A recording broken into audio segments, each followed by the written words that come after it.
Que Dieu vous bénisse. Amen.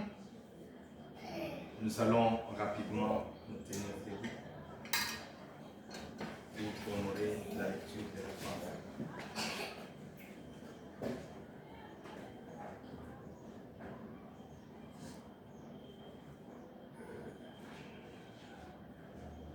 La Bible dit 1 Pierre chapitre 2, je commence au verset 6 et 10. Est-ce que nous pouvons lire tous ensemble à haute voix? Lisons au nom du Seigneur Jésus-Christ. Car il est dit dans l'Écriture, voici, je mets en Sion une pierre angulaire, choisie, précieuse, et celui qui croit en elle ne sera point confus. L'honneur est donc pour vous qui croyez, mais pour les incrédules, la pierre, ceux qui bâtissaient, est devenue la principale de l'angle, une pierre d'achoppement et un rocher de scandale. Ils s'y heurtent pour n'avoir pas cru à la parole. Et c'est à cela qu'ils sont destinés. Vous, au contraire, vous êtes une race élue, un sacerdoce royal, une nation sainte, un peuple acquis, afin que vous annonciez les vertus de celui qui vous a appelé des ténèbres et son admirable lumière. Amen. Amen. Vous, au contraire, vous êtes une race élue, un sacerdoce royal, une nation sainte, un peuple acquis, afin que vous annonciez les vertus de celui qui vous a appelé des ténèbres à son admirable lumière. Laissez la foi entrer à l'église. Ok. Que le Seigneur Dieu vous bénisse. Prière de vous asseoir. Nous vous saluons dans le précieux nom de Jésus-Christ. Amen.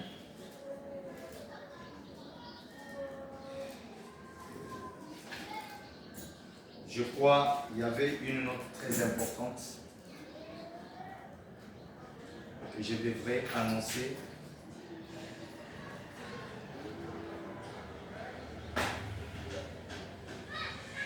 Est-ce qu'il n'y a pas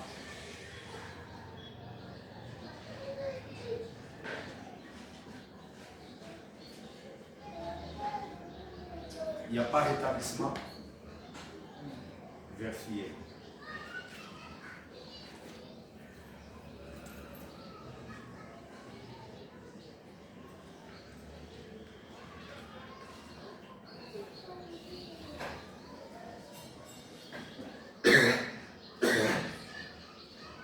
Voilà, ça sera pour la fin. En fait, que le Seigneur Dieu vous bénisse. Amen. Nous sommes menacés vraiment par la tour, la vie. Et je crois que comme je ne suis pas l'interprète, tout le monde va me comprendre facilement, n'est-ce pas?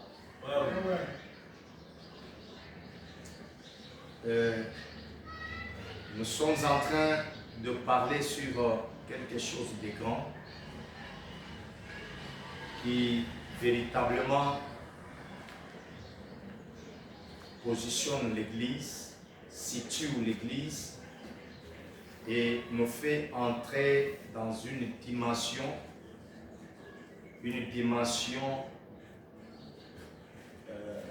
de la connaissance parfaite de ce que nous sommes pour Dieu. En ce temps du soir, au temps de la fin. Plusieurs aujourd'hui sont en train d'évader ça et là. Et je voudrais attirer l'attention à l'Église de Dieu que nous vivons un temps très délicat, un moment très difficile, un moment plus important, si c'est très bien. Est-ce que vous êtes là? Amen. Amen. Frère Billy, est-ce que tu es là? Suivez ici. Je disais que nous vivons un temps très difficile, très important, délicat, qui fait que si vous ne tirez pas attention, vous pouvez croire être ensemble avec Dieu alors que vous êtes déjà rejeté par Dieu. Vous pouvez penser que vous êtes sauvé, mais cependant rejeté par Dieu. Je voudrais que vous puissiez comprendre, puisque nous sommes en train de parler du sacerdoce épouse. Nous sommes en train de parler du ministère de l'épouse, le ministère royal. Nous sommes en train de parler du travail que l'épouse est en train de faire au temps de la fin. Et pour cela, nous avons dit que l'épouse devrait recevoir une onction pour ce travail, pour son ministère. L'épouse devrait être véritablement séparée. L'épouse devrait recevoir un message particulier. Et ce qui fait d'elle épouse, c'est parce qu'elle a une loi différemment des autres églises, des autres peuples. Et parce qu'elle marche en conformité avec la parole de l'heure.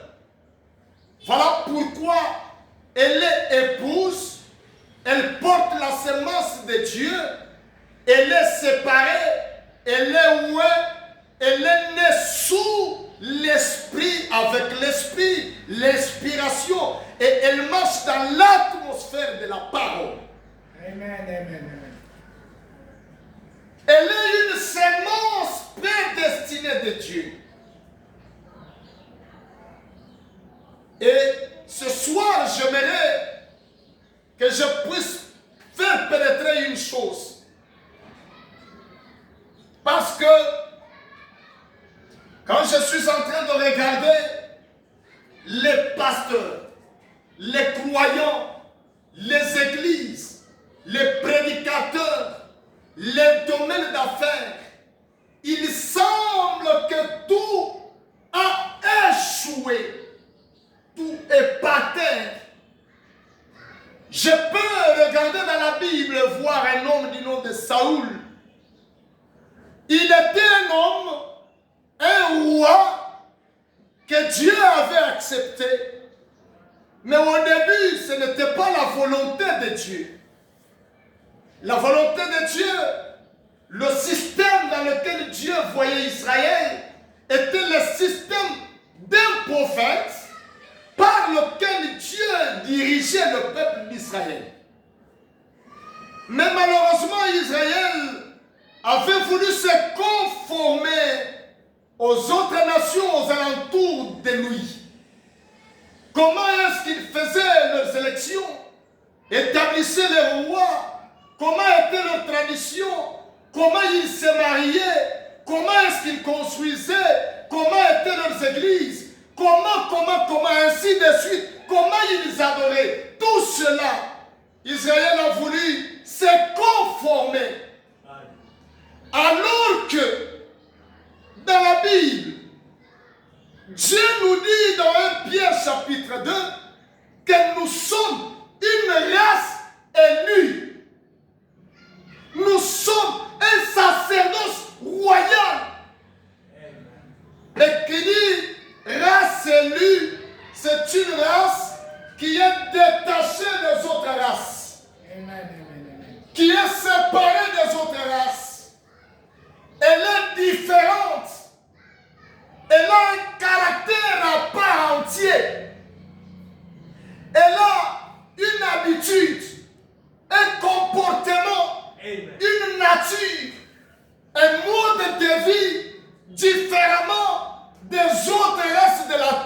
des autres peuples.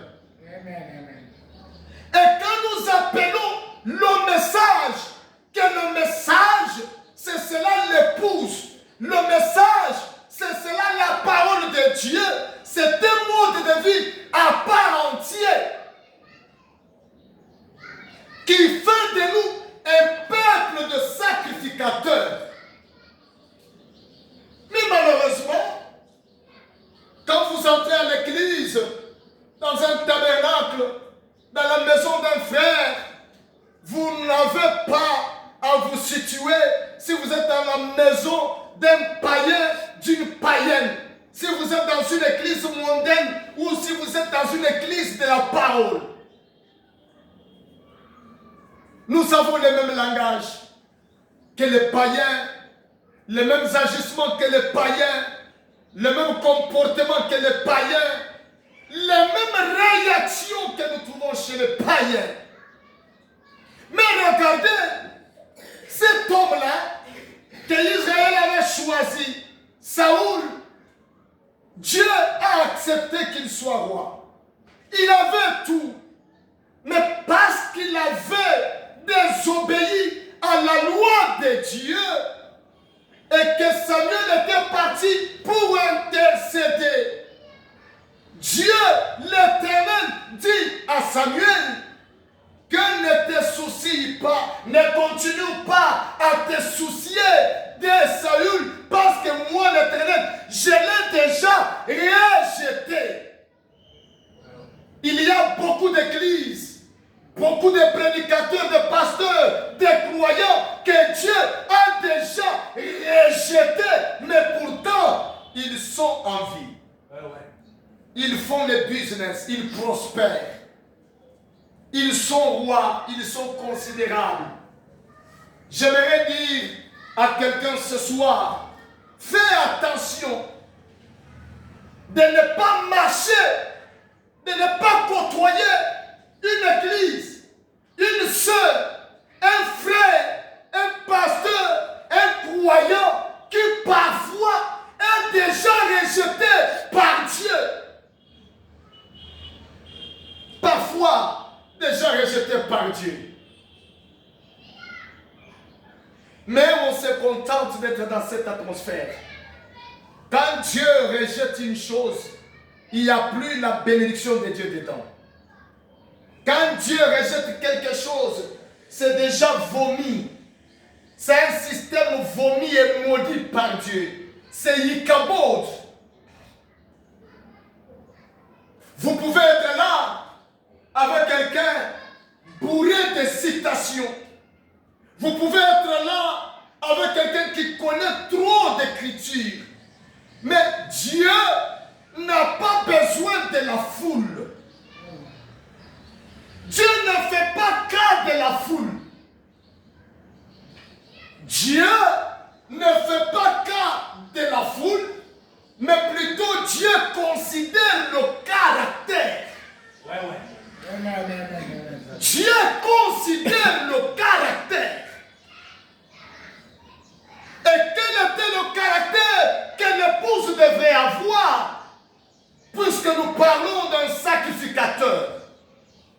Le sacrificateur, c'est quelqu'un qui n'était pas mélangé à tout. C'est quelqu'un qui ne parlait pas de tout. C'est quelqu'un qui n'était pas partout. C'est quelqu'un qui n'était pas comme tout le monde. C'est quelqu'un qui était séparé. C'est quelqu'un qui était consacré. C'est quelqu'un dont la vie était véritablement consacrée de manière à ce que sa vie soit une bénédiction devant Dieu pour les hommes, devant Dieu pour sa maison. Il s'est consacré. Il était dans un office. Il était dans une mission. Cette mission était d'aller intercéder pour les gens. Offrir à l'Éternel de sacrifices. Il était là. il pensait nuit et jour, comment est-ce que mon peuple doit être heureux? Comment est-ce que le peuple de Dieu doit être béni? Comment est-ce que le peuple de Dieu doit être préservé de la souillure, de la mondanité?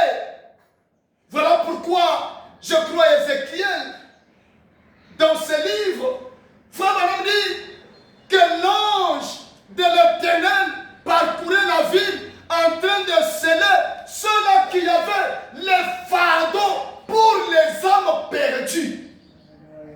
Des gens retirés, mis à part.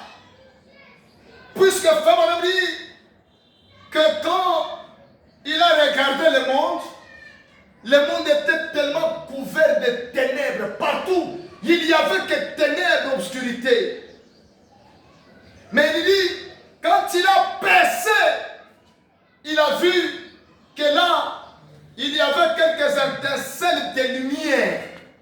Et il dit, c'était là des enfants de Dieu. Amen.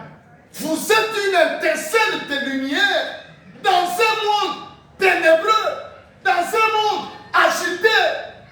Et quand vous êtes cette étoile, cette étincelle de lumière, pourquoi ne pas donner votre lumière? Pourquoi ne pas donner votre lumière? Frère Branham parle disant que votre lumière luise, que votre lumière éclaire. Combien aujourd'hui le monde est en train de mourir et de pourrir à côté de vous, alors que vous écoutez la pure parole. Quelle est la responsabilité que vous avez ce soir vis-à-vis de Dieu? D'aller prêcher un homme, une femme que vous connaissez, qu'elle est pécheresse, qu'il est pécheur, n'a jamais cru le message. Et pourtant vous savez que quand vous allez partir le prêcher ou la prêcher, d'abord votre propre vie quotidienne vous condamne. Et la personne même connaît que vous êtes faillible. Comment allez-vous le faire? Parce que vous n'êtes pas une personne séparée. Vous n'êtes pas une femme séparée. Vous n'êtes pas une église séparée. Vous n'êtes pas un pasteur séparé. Vous êtes dans les méli-mélo. Vous êtes à tout sauf à la parole. Votre habillement. Mon habillement. Quand une femme s'habille et qu'elle sortait, elle serait un scandale pour plusieurs hommes qui la regarderaient. Un frère dans le business, êtes-vous réellement sacrificateur? Êtes-vous réellement ce ministère royal?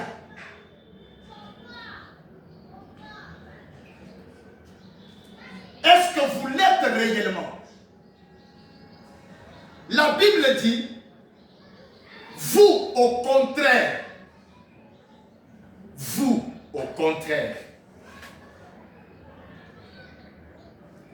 les Saintes Écritures déclarent, toi ma soeur, toi mon frère,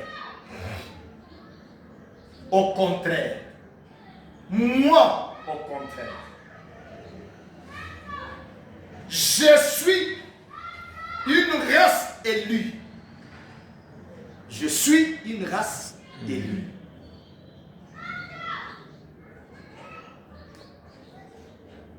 Vous êtes constitué de la manière différente des autres.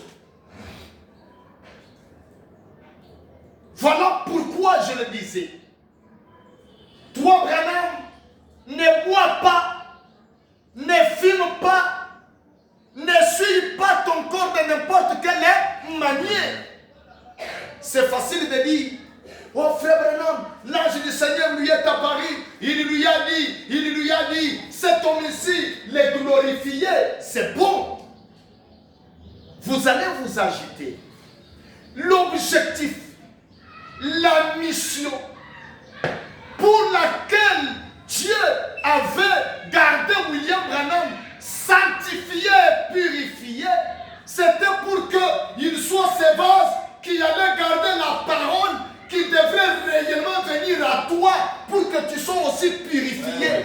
Amen. ouais. Amen. Et te voilà aujourd'hui. Et tu séparé. Et frère mon ami, dans l'exposé, je crois que la manière dont Dieu a appelé, la manière dont Dieu a utilisé l'ange de l'âge de l'Église, c'est de la même manière qu'il doit traiter avec les croyants. Amen. Amen. Amen. Si frère Branham n'a pas lu, si frère Branham ne s'est pas essuyé, imaginez frère Branham au match en train de regarder la télé. Imaginez frère Branham en train de féticher. Imaginez frère Branham en train de commettre adultère. Imaginez frère Branham en train de mentir. Imaginez frère Branham, une race élue. Une race Élu. mais en train de s'essuyer de la manière, en train de calomnier, en train de boire, frère Branham, en train de tuer la réputation de son frère. Imaginez frère Branham en train de trahir le vœu de la sœur Méda. Vous vous imaginez? Et pourtant l'église, on est en train de prêcher, on donne l'apparence de quelqu'un qui connaît bien la parole et qui pratique la parole. Mais la vie, zéro. La vie que nous menons, si nous pouvons nous prendre et nous placer à côté de nos voisins, au regard de la parole, nos actions. Amen. Amen. Un sacrificateur, c'est quelqu'un qui plaide pour les autres. Et quelqu'un qui plaide pour les autres, qui intercède pour les autres.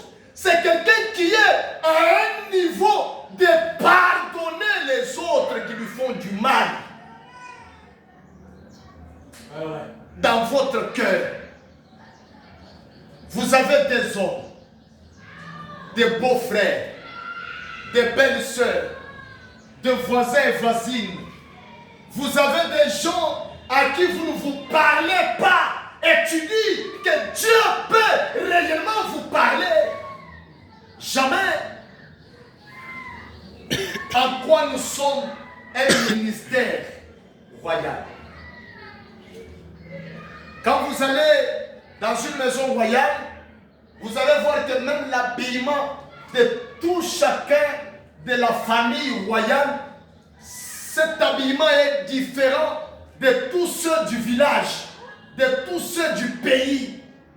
Ils sont accompagnés, ils sont protégés et surtout, ils veillent à la dignité, ils veillent à la réputation de la royauté. Imaginez quelqu'un de la famille royale qui part voler. Hein? Imaginez-vous quelqu'un de la famille royale qui part transplanter les bornes d'une parcelle.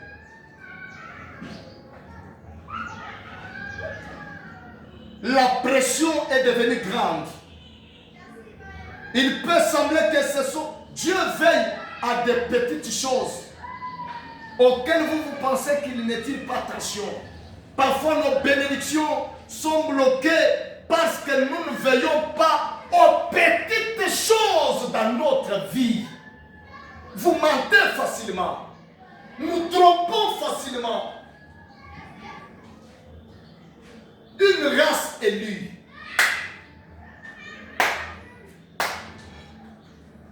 Quand on parle de cette race élue, c'est une race, une femme qui appartient à un homme, qui ne peut jamais contracter une ou autre relation avec un autre homme.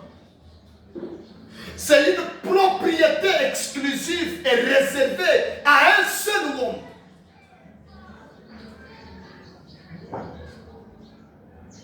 C'est dommage aujourd'hui de parler aux gens du message par le croyant, par les prédicateurs.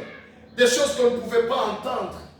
Un prédicateur qui monte du haut de la chair avec légèreté. Le croyant qui parle avec légèreté. Tout ce qui est du message sont traités avec légèreté. Avec légèreté. Imaginez-vous le Seigneur Jésus-Christ. Imaginez-vous William Branham dans son téléphone les films pornographiques.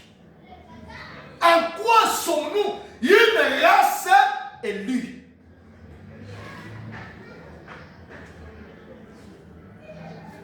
Est-ce que vous m'entendez bien? Amen. Amen. Je sais une chose. Je sais une chose. Dieu veille beaucoup au caractère. Dieu veille au caractère.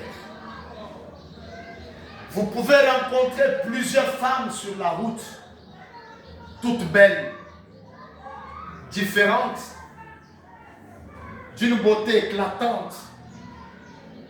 Mais une chose pourra vous attirer, c'est le caractère. Et le caractère qui est en vous, c'est ce que vous verrez dans cette femme-là. Si c'est un bon caractère, c'est un bon choix. Si c'est un mauvais caractère en vous, vous verrez cela dans cette femme-là. Et Dieu veille au caractère. Et ce caractère-là a un sous-bassement qui est la parole de cette heure. Amen. L'épouse de Dieu n'est pas réellement taillée. L'épouse de Dieu n'est pas taillée sur une tradition ecclésiastique. L'épouse de Dieu n'est pas taillée sur les émotions des personnes et des pasteurs. Alléluia. L'épouse de Dieu n'est pas taillée sur les sentiments individuels. Frère, comprenez, ça c'est ma faiblesse. L'autre présentera aussi une faiblesse, une excuse. Non, le caractère de Christ, le caractère de la parole, c'est le caractère de l'épouse et le caractère de Dieu est identique. Si vous êtes un membre de l'épouse blanc, vous êtes sauvé un blanc, les mêmes actes que poserait un homme sauvé blanc sont les mêmes actes que poserait un homme noir sauvé. Amen. Amen. La compréhension, le respect à la parole. Aujourd'hui, on n'a plus la crainte du message. On n'en a plus. En quoi sommes-nous ce sacerdoce royal? En quoi sommes-nous? Aucune vie de prière. Nous ne sommes plus attirés par les choses de Dieu. Nous agissons sans une assurance de ce que nous faisons. Alors que la Bible dit que si votre cœur ne vous condamne pas, alors vous n'avez pas péché. Mais si votre cœur vous condamne, c'est un péché. Nous devons agir par conviction. Et notre conviction concorde toujours avec la parole. Si la parole est brisée, je ne ferai pas quelque chose qui briserait la parole. Parce que je suis la race élue. Dans ma manière de travailler, dans ma manière de prêcher, dans ma manière d'offrir, puisque la Bible dit, nous offrons à l'Éternel des offrandes spirituelles de nos lèvres. Alléluia. Mais quelles sont ces offrandes de vos lèvres? Alors que de mêmes bouches-là professent les mensonges, de mêmes bouches-là font des histoires malveillantes. En quoi sommes-nous une race élue? L'église aujourd'hui est remplie de personnes sentimentales, de personnes traditionnelles, de personnes émotionnelles. Il n'y a pas moyen de servir Dieu avec des émotions. Alléluia. Vous ne servirez pas Dieu avec une émotion. Vous devez servir Dieu avec une conviction. Ouais. Amen. Amen. Dieu ne fait pas cas de la foule. Dieu fait cas de votre caractère. Quand plusieurs ont fléchi devant des statuettes, les 3 Hébreux ont gardé la dignité tête haute pour honorer la parole. Et regardez un homme qui était roi, qui avait tout. Saoul, pendant qu'il se réjouissait, mais dans le secret, Dieu révèle au prophète qu'il ne te soucie pas de ce qu'il est en train de commettre. Écoute bien, Samuel. Moi, l'Éternel, j'ai déjà rejeté Saül. Oh man. Il faut se poser la question, est-ce que réellement vous marchez étroitement avec Dieu ou êtes-vous déjà rejeté? Vos affaires fleuriront. Vous aurez toujours cette dignité-là. Mais pourtant, un homme rejeté par Dieu, une femme rejetée par Dieu, un pasteur rejeté par Dieu, une église rejetée par Dieu, et Dieu vous ravit son onction. Ouais. Voilà pourquoi, quand il part pour intercéder ou plutôt invoquer l'Éternel, il n'y a plus de connexion entre toi et Dieu parce qu'il vous a déjà rejeté. Il y a des personnes, aujourd'hui, ils n'ont plus la connexion avec Dieu. Ils ne ressentent rien plus de Dieu. Ils n'ont plus la condamnation de ce qu'ils peuvent faire. Il n'y a plus une interpellation dans l'âme. Il n'y a plus le fardeau de l'âme. Il n'y a plus le travail de l'âme. Il n'y a plus le souci pour les âmes perdues. On est en train de monter et de descendre. On se rappelle aujourd'hui, c'est le jour de culte, et on met la main sur la Bible, et nous voilà en train de partir. C'est un faux semblant, c'est une persemblance, c'est le trompe-l'œil. Dieu n'est pas dedans. Quand Dieu regarde sur l'autel de votre cœur, il ne voit pas une expectative, il ne voit pas le brisement de l'âme, il ne voit pas une attente. Vous venez à l'église et vous rentrez la même personne. Aucune condamnation de ce que vous avez fait comme acte, aucune repentance, aucun changement. Mais pourtant, je suis un frère de l'église. Je suis de tabernacle. Je suis pasteur. Je suis ministre. Je suis croyant. Combien de cœurs avez-vous brisé? Combien de principes de Dieu avez-vous brisé? Combien de paroles de Dieu avez-vous brisé? Mais pourtant, vous êtes en étroite collaboration avec les croyants, précieux frères. Même si je vous appelais frère, je vous dis, on vous appelle frère par courtoisie. Un frère, c'est quelqu'un qui a le même sang que moi. Et le sang, c'est l'esprit de Dieu. Nous nous appelons frères et sœurs par courtoisie. Et quand nous entrons dans cette famille sacerdotale, le royaume sacerdoce, là nous avons le même esprit. Dieu fait de nous un royaume de sacrificateurs, une race élue. Il nous dit quelque chose ici, il dit que c'est un peuple acquis. Amen. Vous avez été quelque part. Vous avez été quelque part. Alléluia. Mais Dieu vient, il vous détache de l'endroit pour vous planter à son endroit. Alléluia. Amen. Dieu vous détache de la tradition. Tout ce qui vous fait du bien, c'est de vivre le principe du prophète. Tout ce qui vous fait du bien, c'est d'être agréable devant Dieu. Voilà pourquoi il parle d'une épouse qui est sans tache, ni ride, ni rien de semblable. Alléluia. Et regardez aujourd'hui, ce qui fait mal au cœur aujourd'hui. Regardez aujourd'hui, ce qui fait mal aujourd'hui, c'est que nous avons des gens qui ne veillent même pas à la dignité chrétienne. Il y a des gens qui ne veillent pas à la dignité chrétienne. Ils s'appellent chrétiens, mais ils ne veillent pas à la réputation du christianisme. Le problème qui vient à lui, si c'est un problème de dispute, il sent mal dedans. Si c'est un problème de trahir, combien aujourd'hui trahissent la parole à cause des honneurs?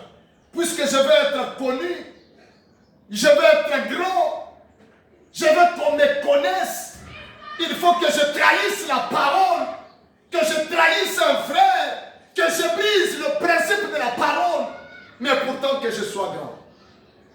Un grand ne tue pas les autres pour être grand. Frère Branham dit quelque chose. Dans la prédication, la prédication, le sermon, les 7 âges de l'Église, le prophète dit quelque chose. Au point 126 et 127. Il dit bien, eh bien, c'est nous qui sommes le sacerdoce. C'est nous qui sommes les sacerdoces. Vous êtes un sacerdoce royal, une nation sainte. J'aimerais que l'Église comprenne. Une nation sainte que de toute la terre, Dieu a élu, Dieu a séparé une nation, et cette nation est sans tache, sans souillure au devant de Dieu, pour être agréable devant Dieu. Il y a des principes auxquels vous et moi devons veiller. Il y a des principes qui font réellement que tu sois réellement croyant et disciple de William Branham. Amen, amen, amen. Un disciple, c'est comme dans cette église. Si vous n'êtes jamais les disciples du pasteur, n'est-ce pas? Amen. Ouais, ouais. Quand il vous donnerait des conseils, vous n'agirez pas.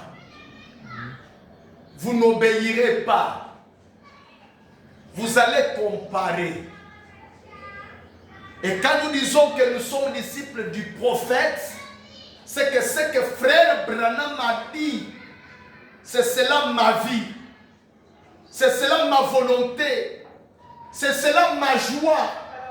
Et je n'ai pas honte de dire ce que frère Branham a dit, ou je n'aurai pas honte de vivre ce que frère Branham a dit que je fasse. Parce que c'est ce qui constitue le message de frère Branham, et c'est ce qui doit être le mode de vie de chaque tabernacle. Amen, amen. Ou sinon, vous n'êtes pas ce royaume de Dieu.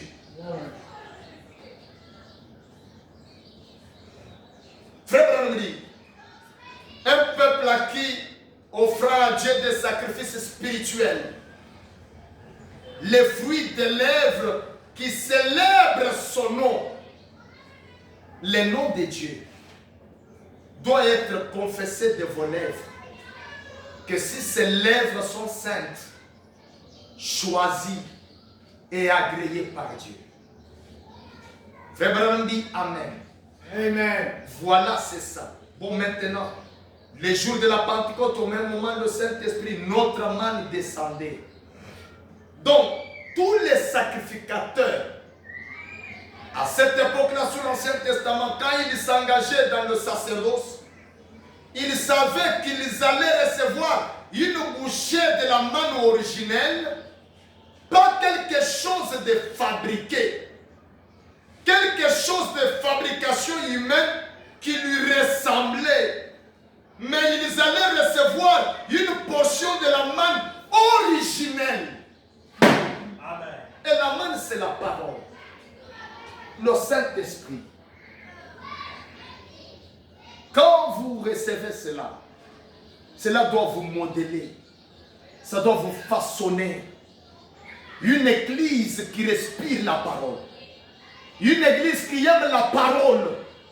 Frère Branham dit, le croyant doit brûler de cœur de voir les portes de son église s'ouvrir et aller adorer Dieu.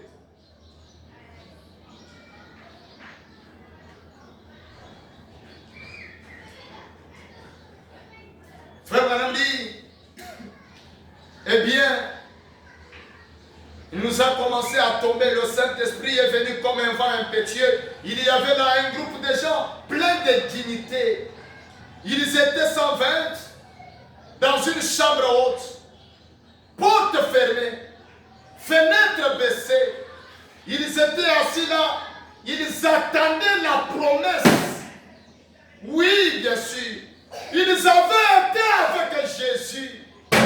Ils sonnaient, ils connaissaient sa puissance et tout ça, mais ils attendaient la promesse. Amen. Quelle est votre attente, ma soeur? Vous pensez que chaque jour, la vie ira toujours ainsi? Vous mangerez, vous travaillerez, vous vous habillerez. Non. Un jour, les roues vont s'arrêter. Un jour, que vous soyez petit, que vous soyez grand, riche et pauvre, jaune et noir, blanc, ainsi de suite. Un jour, vous déposerez les armes. Et vous devez compter sur l'expérience de votre âme. Ne vous contentez pas d'être un membre de l'église. Ne vous contentez pas d'être membre d'une grande église. Ne pensez pas que Dieu fera cas de votre argent. Jamais, jamais. Dieu ne fera même pas cas que vous êtes pasteur, que vous êtes de la famille du pasteur, que vous êtes tel et tel. Non. Il y a un sacrifice. Le sacrifice que vous devez faire.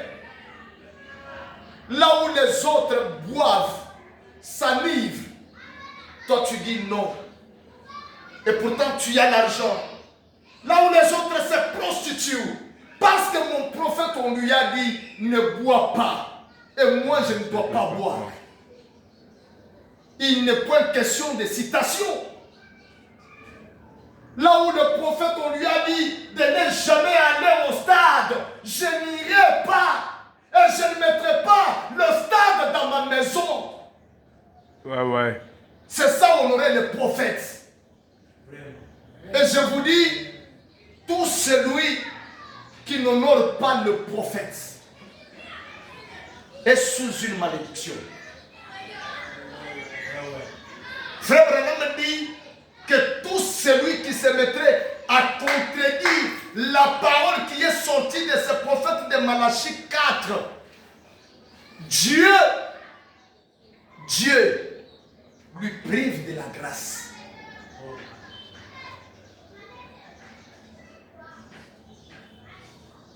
Aujourd'hui, on se contente trop d'être au travail qu'aller à l'église. On se contente trop de trahir la parole. Vous n'êtes pas différent de Judas, vous êtes un Judas moderne. Judas, lui, a trahi à cause de 30 pièces d'argent. Mais vous voilà aujourd'hui en train de trahir, même pour les miettes d'argent. Au prix de rien, vous trahissez le message.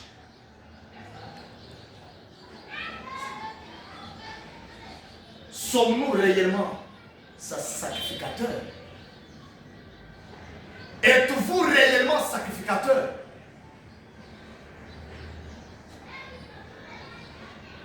un foyer brisé, où il n'y a pas d'entente.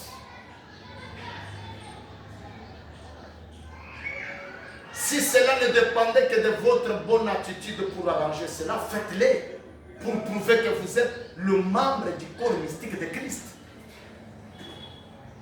Frère Branham dit dans la prédication, pourquoi du 1er avril 60 au point 5, écoutez, Frère Branham dit, Frère Williams, que Dieu soit toujours avec vous et votre fils dans ce grand travail.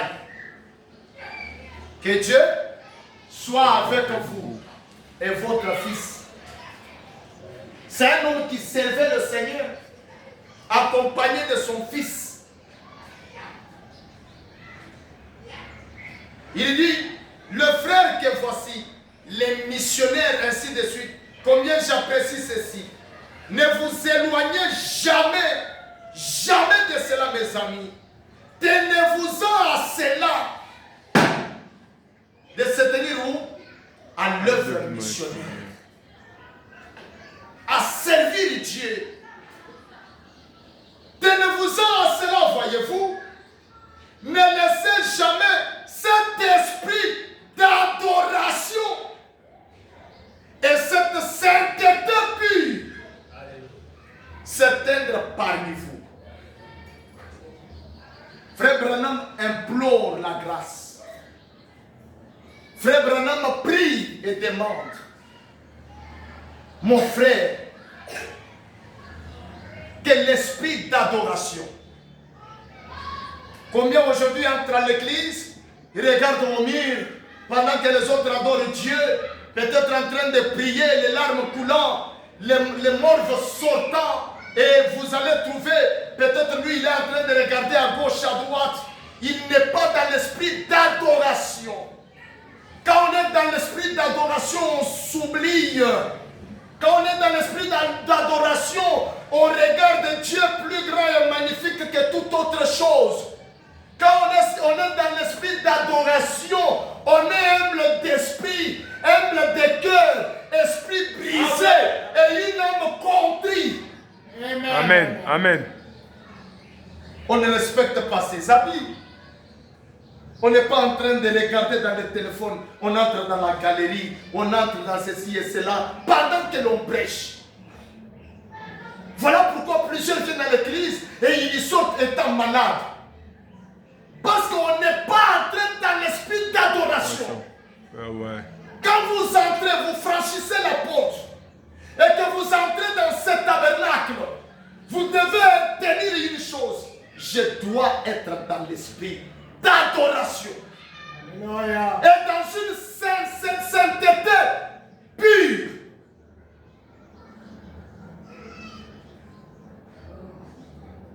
Dieu a besoin de cela.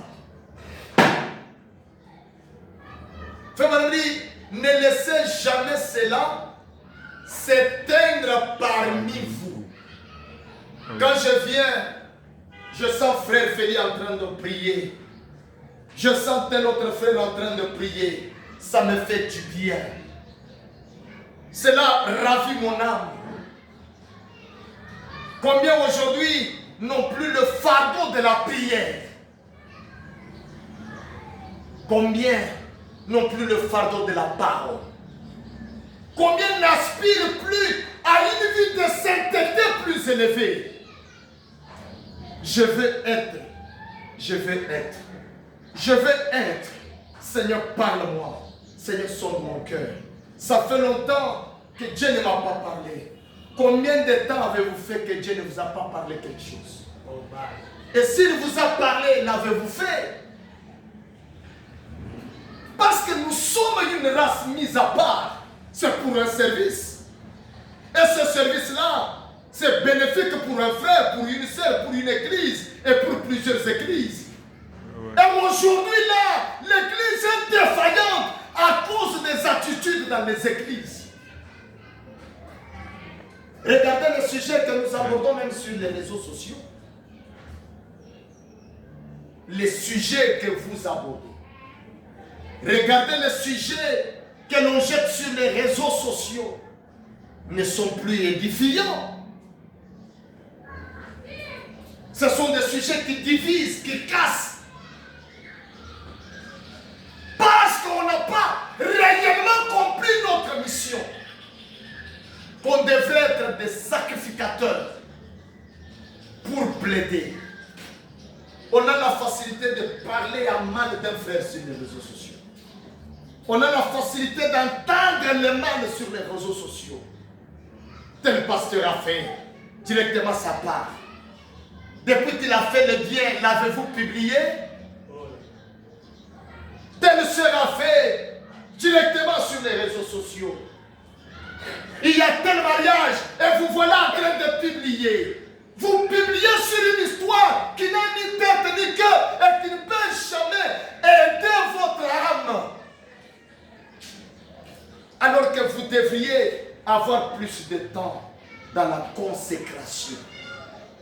Combien de frères ici viennent se consacrer à l'église? Combien? N'attendez pas que le pasteur convoque une réunion de prière. Combien de sœurs? Combien viennent se consacrer? Plus vous avez besoin de Dieu, la soif de Dieu, plus Dieu commence à vous apparaître. Plus il commence à vous apparaître, plus il élève votre vie. Il magnifie votre vie. Il glorifie vos actions. Et ce que vous posez comme acte, petit soit-il, cela parle plus. Et vous êtes devenu alors un homme célèbre. Pas sur les efforts que vous faites, pas sur les efforts de quelqu'un, mais parce qu'en secret vous avez honoré Dieu. Alors Dieu vous honore en public. Amen. Amen. L'option sur un sacrificateur, c'est de se préserver aux mauvaises choses en secret. Là où le pasteur n'est pas là, le frère n'est pas là, vous refusez la cigarette, de coucher avec une femme, de féticher, ceci et cela, toutes ces histoires. Dieu voit alors qu'il m'a honoré. Et lorsque vous vous tenez en public, alors Dieu, il vous honore. Parce que vous avez honoré l'onction en secret. Quand votre mari n'est pas là, vous savez ce que vous faites. Vous savez ce que vous parlez. Quand votre femme n'est pas avec vous, vous savez dans votre voyage ce que vous faites. Dans les milieux les plus secrets. Le chrétien, ce n'est pas l'église. Le croyant de frère Branham n'est pas l'église. Le croyant de frère Branham, ce n'est pas au marché. Le croyant du message, c'est dans les lieux les plus secrets. Amen. Loin de Amen. tout le monde. Là où vous avez la capacité de faire tout ce qui vous semble bon, mais vous ne le faites pas à cause du message.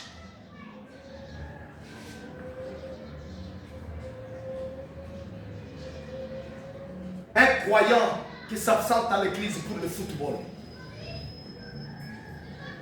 Frère Branham dit, vous trouvez des gens rassemblés autour d'un petit Dieu d'air à l'intérieur.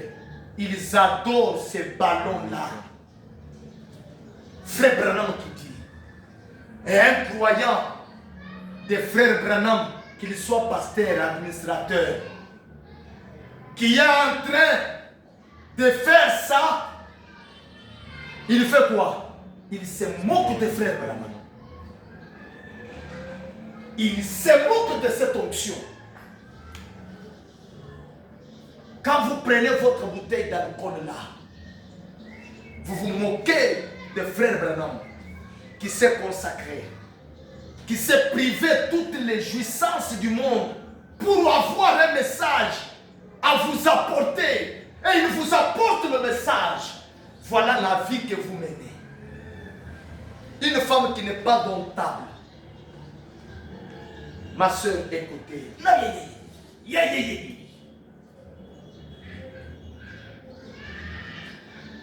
Je ne ferai pas quelque chose qui trahirait le message. Je ne ferai pas quelque chose qui te humilierait C'est ça le principe d'un croyant des frères Branham.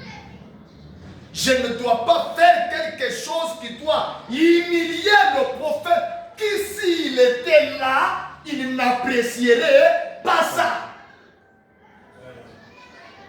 Les églises de tabernacle aujourd'hui n'ont plus la valeur devant les gens. Quand on disait on doit épouser une femme vierge, c'était dans le tabernacle. Vous n'êtes pas vierge.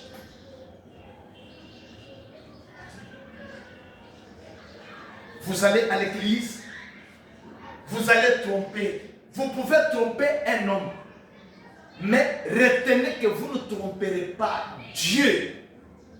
Et à cause de votre péché confessé, cela peut engendrer une pauvreté, cela peut engendrer une maladie, cela peut engendrer quelque chose qui vous garderait en souffrance longtemps.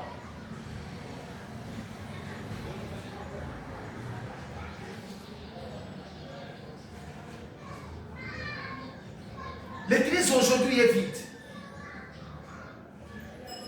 Parce que les gens sont amoureux du monde que de Dieu. Les gens sont amoureux du monde que de Dieu. Frère Branham dit, ne laissez jamais l'esprit d'adoration et de sainteté puisse s'éteindre parmi vous. Amen. Les frères ont la facilité de se rencontrer aujourd'hui. Hein? Ils se rencontrent. Ils peuvent parler de tout, mais sans offrir un mot de prière. Allons chez tel frère, allons les visiter. Ils arrivent là, ils parlent, ils parlent. Il ne peut pas oublier son téléphone, il ne peut pas oublier l'argent, il ne peut pas oublier calomnier, il ne peut pas oublier ceci, cela, même pas ses chaussures, mais au moins il oublie de prier. Mon frère, on peut quand même prier. Ça, ils ne peuvent pas le faire. Parce qu'ils savent qu'avec l'esprit de la prière, ils ne peuvent pas faire quelque chose de mal là-bas. Ouais.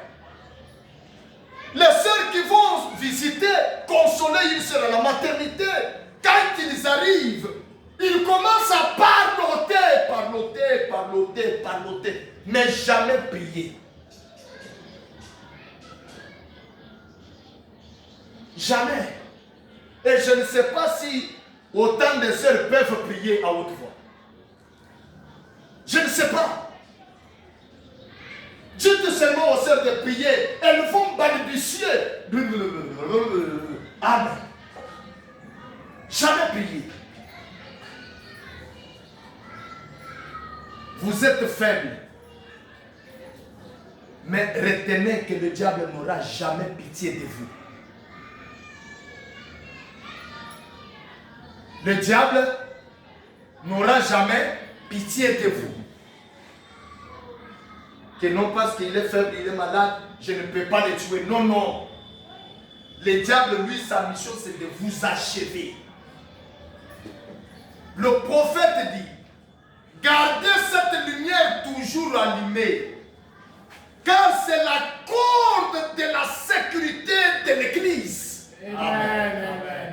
Qu'est-ce qui est la corde de sécurité? L'esprit d'adoration, la sainteté pure. Amen. Ma soeur, mon frère, désormais je dois veiller à ce que chaque frère veille à l'esprit d'adoration et à la sainteté pure dans l'église. Amen. Vous n'entrez pas à l'église, même si le culte est terminé, vous ne pouvez pas parloter à l'église. Vous ne pouvez pas discuter à l'église. Je dois voir que les honorables veillent à ça. L'esprit d'adoration. Un lieu consacré à la prière, consacré à la louange de notre Dieu. C'est un lieu respectable. Quand nous entrons dedans, nous devons être polis, joyeux, respectueux, révérencieux. Que même si quelqu'un venait malade, à cause de cette lumière, il rencontre la prière, ou plutôt la guérison. Vous entrez, commencez par méditer. Il y a un cantique, passez à l'autel. Vous qui ne passez pas à l'autel, consacrez-vous ou soit établissez l'autel là où vous êtes, priez. N'ayez pas les yeux ouverts en regardant ceci et cela. Nous devons tenir à cette corde de sécurité. Si jamais l'église perdait cette corde de sécurité, ça n'est fini. Et le diable s'infiltre. Mais quand le diable vient, il trouve que la sœur aime la sœur, le frère aime le frère. Tous ensemble, nous nous aimons. Et alors, chaque fois, il y a un esprit, même dans nos maisons, nous gardons toujours l'autel de prière, nous gardons l'esprit d'adoration. Nous avons ceci et cela, cette ceinture de sécurité, la corde de sécurité, nous accompagne partout, même dans nos foyers. Alors Dieu nous bénira. Dieu veillera sur chacun. Quand elle est dans le besoin, nous allons avec cette corde de sécurité. Nous allons avec cette corde de sécurité. Pour faire quoi? Pour invoquer le nom du Seigneur, invoquer l'Éternel, les anges descendent, les miracles s'opèrent. Et alors nous allons dire, gloire à Dieu, merci Seigneur, parce que tu as agi au milieu de nous. Amen. Pas de ceux chaque fois qui sont faibles. C'est un esprit diabolique, satanique de l'enfer. On ne vient pas à l'église pour montrer la faiblesse du corps. On vient à l'église pour montrer la faiblesse de notre vie. Seigneur, tu connais que je suis failli. Je suis un menteur. Tu connais que Seigneur, je ne peux rien. Moi ici, je suis ignorant. Aide-moi. Donne-moi ta sagesse. Seigneur, tu connais mon cœur.